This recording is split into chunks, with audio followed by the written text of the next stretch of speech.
we have Bob. Bob, who is calling in from Colorado. Bob, you are live on Truth Wanted. What's up? Oh, thanks for having me. I'm a big fan of ObjectivelyDan, or AKA SubjectivelyDan. Stop it. Stop it. But anyway, never going to end. And Ross says you know what we're talking about. Sorry. Anyway, it's a whole thing. It's a whole thing. I'm just kidding. I don't mind when people call me that. It's a funny joke. Continue. Oh, sorry. Yeah. So I'm kind of a skeptic. I'm working on it. I was kind of brought up in an atmosphere in my family of accepting metaphysical and New Age stuff, and so I went to like some psychic fairs in quite often, and at least two psychics told me the same thing or similar things about past lives. Okay. And reading. Yeah. So I didn't know correlation, or just it could have been a coincidence, but or something more psychological, and maybe even metaphysical. Well, not metaphysical, but like maybe like something more, which I don't know. But maybe they're working from the same material too. Sometimes they kind of draw from similar figures in history or something. But I don't know. I don't want to assume. Let's talk about what they said. Yeah. Remember any details? Yeah. So a lot of details in each case. At least two psychics said similar things. I think more sounded similar too, but I can't remember. It was a long time ago. It was like 15, 20 years ago. But they said that I was a sniper in Vietnam, and that I got killed by a helicopter crashing into me, which is pretty specific, I think. Yeah. Interesting. That's interesting. That's funny too, because I never. Oh, sorry. Oh no, go ahead. Okay. Oh, so I never prefaced any of this. I never gave them indicators of anything. They just went ahead and did this, and yeah, one of my interests was snipering, so that could play the role. Okay. And I read some books like The Ultimate Sniper and some other stuff, and I was really into the ballistics and some of the other features of being a sniper. And I was thinking of going into the military at that time. But you didn't have that book tucked under your armpit when you were talking to them, I'm guessing. No, I didn't. Yeah. I didn't. And there was no social media or anything that could have looked you up on either, I suppose. Well, no. That's a good question, because what Dan's talking about is oftentimes there's this technique called hot reading, by which a psychic will look you up essentially and get actual information, or maybe talk to someone who knows you and get them to tell you something, but then they'll pass it off later as being something they've received in the moment. And then there's cold reading, which is where you look at a person and you get just natural cues from looking at them, or you try a series of guesses and you just phrase them in ways that no matter what the result is, it sounds like you got it right. As you were telling me that, I remembered that my last past life reading, I was told that in one of my lives, I died in an explosion in World War II, which I thought was interesting just because it vaguely reminded me of that. But I think my next question has to be, Bob, what year were you born? 1980. Okay. So that's interesting. So if, let's say, you were fighting in Vietnam and you died, that means that either you had another life in between then and when you were born, or you kind of sat in some limbo and you just didn't have a body for 16 years or 13 years or however long it was. Something to think about is the timeline there. But that's very interesting that you got that from two people at the same fair, you say? No, different fairs, different years. Different fairs. Remember, it was at least spaced by a year or two. And there was probably a few more psychics that I saw that said similar to that. Yeah, I just can't be sure, but I know for sure there was two. Yeah. Well, I mean, if we're talking as a psychic and I'm looking at someone and I can guess kind of roughly when they were born, of course, I wouldn't say that you had previously died in the Gulf War, because that's, you know, going to be wrong. That's going to overlap with your actual lifetime in this life. So I'm going to go back farther than that, either to, you know, we don't have too many major wars. So it's going to be Vietnam or World War II.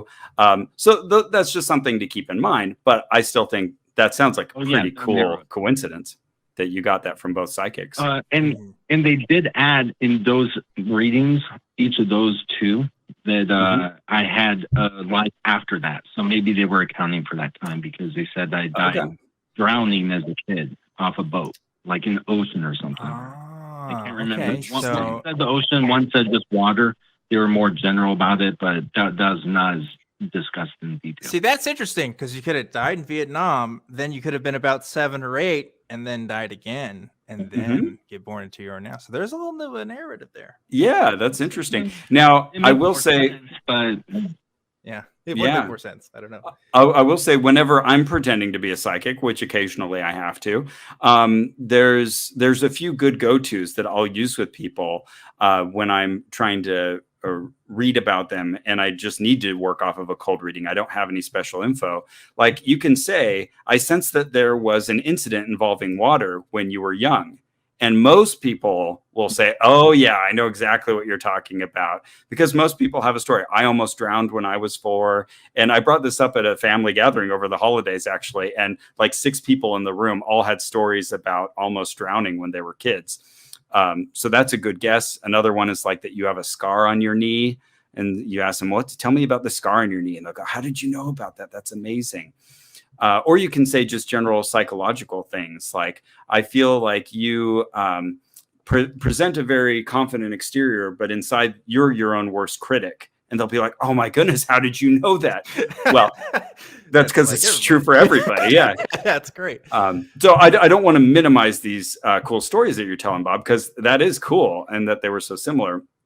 I will throw in, though, that this is an additional psychological factor, and this isn't anything on you. This is just how we all work, that as we remember things that happened many years ago, or even recently, as we retell those stories to ourselves and to others, they do slightly change over time, and we make them a little better for telling. We make them a little more cohesive. And so there is, and this is something that psychics rely upon, there is kind of this tendency to highlight things that feel correct and right and make them more so, and to just kind of disregard and forget the things that don't connect with us. So potentially they may have said some other things that you would have said, like, well, that's definitely not true.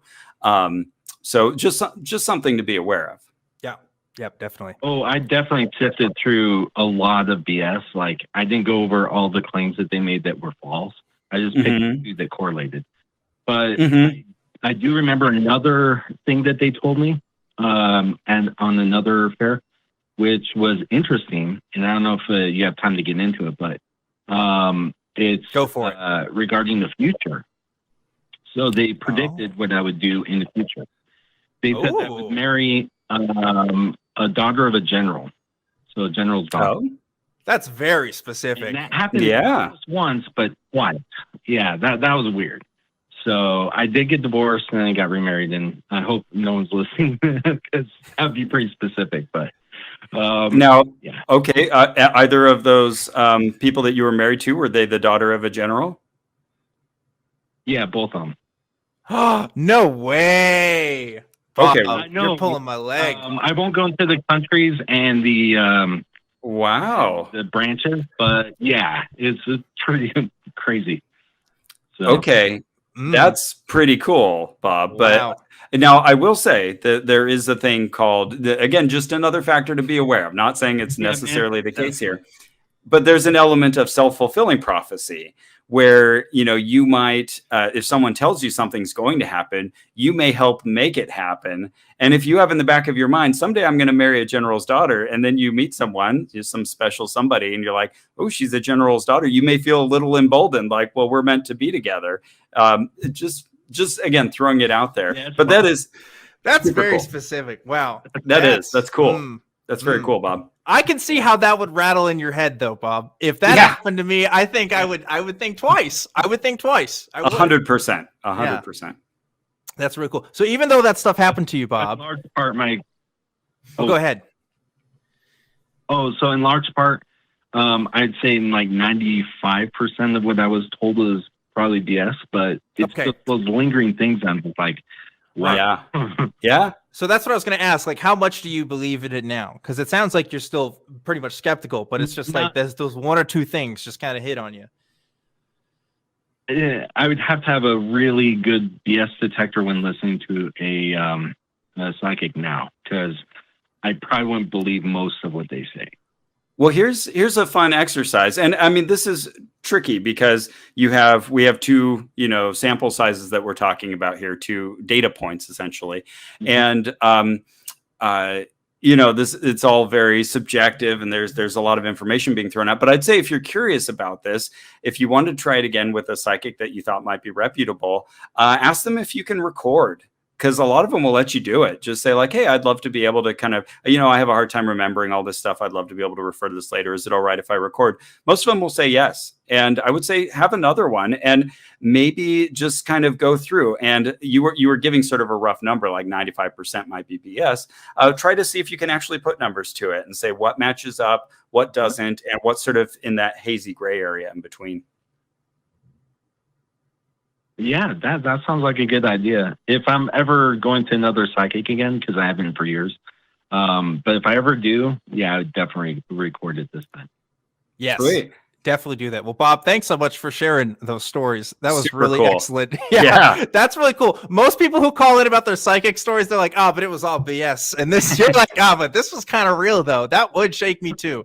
I'm not gonna lie, that would shake me too. But thanks so much for your input on that, Bob. That's really awesome. I'm wondering now too, Ross, as I'm talking to you, how many psychics do you think you've actually talked to now at this point? What's your count? I bet I could probably put this together. Now, I will mention, I do the podcast. I'm also an investigator with the Center for Inquiry Investigations Group, which offers a $250,000 prize. So I've worked with psychics through that as well. Yeah. Total rough guess, but I would guess maybe like somewhere from 18 to 24 psychics probably I've interacted with. 18 to 24. Somewhere in that range, I would probably guess. Interesting. Yeah. Okay. That's a lot of psychics. Now, how many of them would you say were right in any shape or form? Occasionally kind of ambiguous, right? Yeah. Well, one thing we try to do on the show is give credit where it's due. And so when Carrie and I go through a meeting, we'll gladly admit when, that was a solid hit. Sometimes it's like true, but sort of, but big deal because it's, that's not a big guess or a big leap. But sometimes, we'll say like, that was pretty good. That felt like it matched with me quite a bit. But we will do that recording when we can, because that really helps us to go back later. And sometimes we've even caught ourselves sort of working on their behalf. Like I remember once there was a psychic, Cindy Keza. She's a performer and she'll even perform in comedy venues.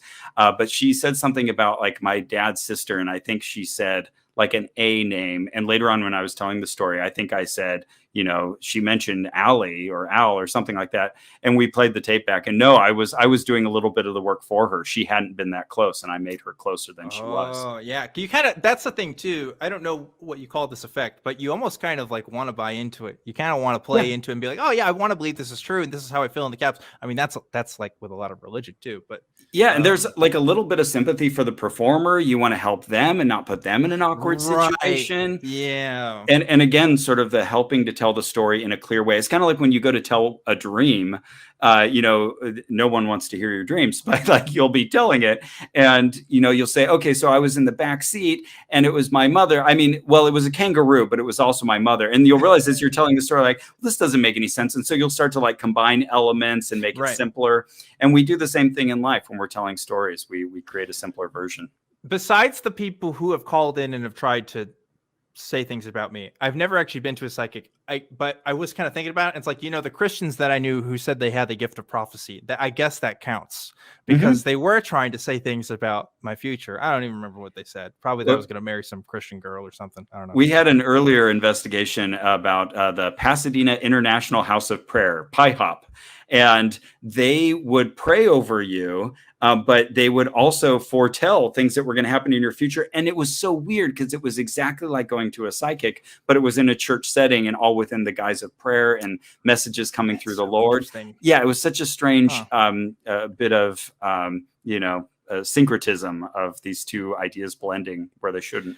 Which goes into this question of if demonic spirits can give you things of the future. I don't know. This tangent, we don't have time for it.